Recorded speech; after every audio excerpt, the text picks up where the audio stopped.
I'm Samuel Doncaster. I'm the owner and founder of Fraud Fighters Law Firm, and we help people get their money back when they've been cheated in real estate deals. I want to talk to you today about one of the most valuable evidentiary or pieces of evidence that comes up in nearly every real estate claim.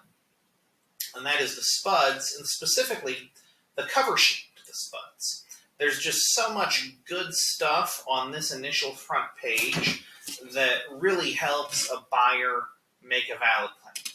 So let's go ahead and dig into it. Now, if you are a reasonable seller, you ought to be understanding that that is a really important paragraph. So let's see what the really important caution is that sellers are getting. If the buyer asks you about an aspect of the property, you have a duty to disclose the information, even if you do not consider it to be material. That's big and that's true. You have the duty to answer every question put to you, whether you think it's material or not. And by the way, when the buyer asks the seller to complete the SPDS, the buyer is asking the seller all of the hundreds of questions in the SPDS, meaning whether the seller thinks it's material or not, if it's in the SPDS, they still have an obligation to answer truthfully. This is something I see come up a lot. Sellers will not disclose something, a prior problem, the hot property, even though it's in the call of a question. And the excuse they'll come up with will be, it didn't make that big of a difference to me. I didn't think it was material. Or sometimes a variation of that is, I got it repaired, and once it was repaired, I thought everything was fine. Just because it doesn't affect the seller's experience doesn't mean it won't affect somebody else. Different people have different needs and uses for the property. And by the way, the seller's been warned in advance. The seller has been warned, forewarned, cautioned. They even put a caution sign next to this warning that you need to disclose even if you don't think it's important. You need to tell the truth and let the buyer decide for himself whether it's important to him. And, the related thing, the repair thing, often that excuse comes up in the context of like a slipshod repair that didn't last, or maybe the repair didn't get all the way to the root cause of the problem. And that's one of the reasons why it's important to disclose things, even if you think they're repaired. That's why a lot of the questions on the SPDS use phrases like present or past problem, because even if you had something repaired, it was in the past, and the buyers deserve to know about it. Like one example of that I'll give you, this is actually in a house I own. I still own it. It's one of my rentals. But when I was living there, I had a pipe that leaked.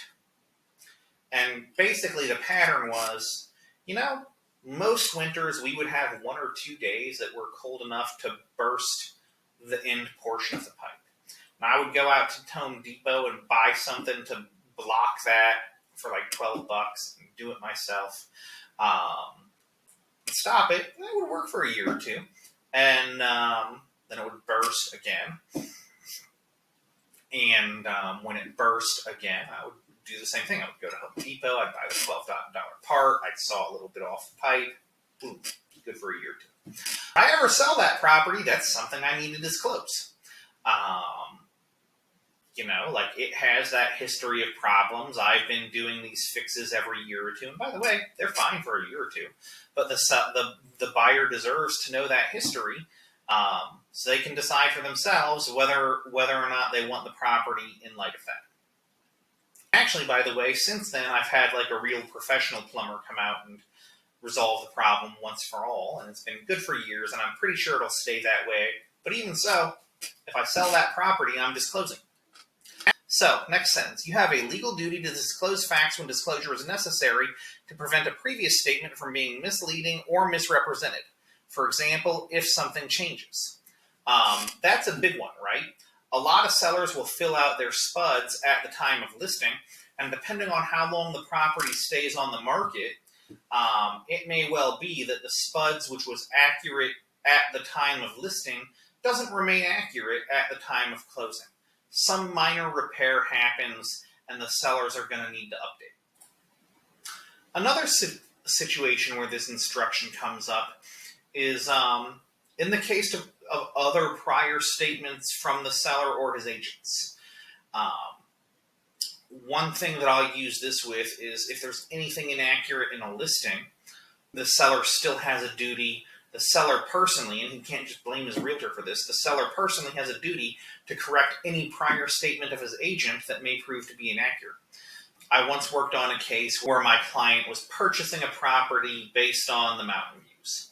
And in fact, the listing said, gorgeous mountain views.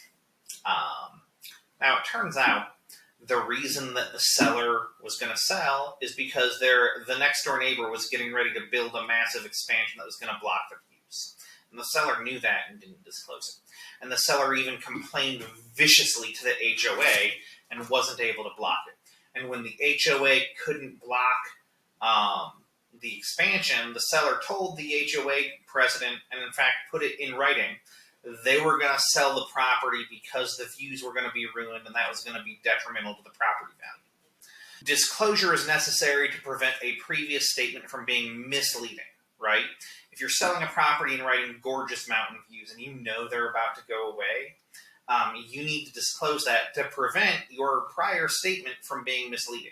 So that's an example of where this sentence, the principle in this sentence makes a difference.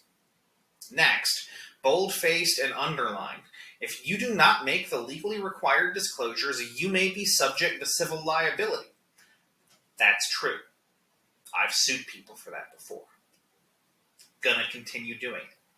Under certain circumstances, non-disclosure of a fact is the same as saying the fact does not exist. Therefore, non-disclosure may be given the same legal effect as fraud. That's actually another really important point. Non-disclosure may be given the same legal effect as fraud. One of the reasons why I consistently sue people for fraud in this context.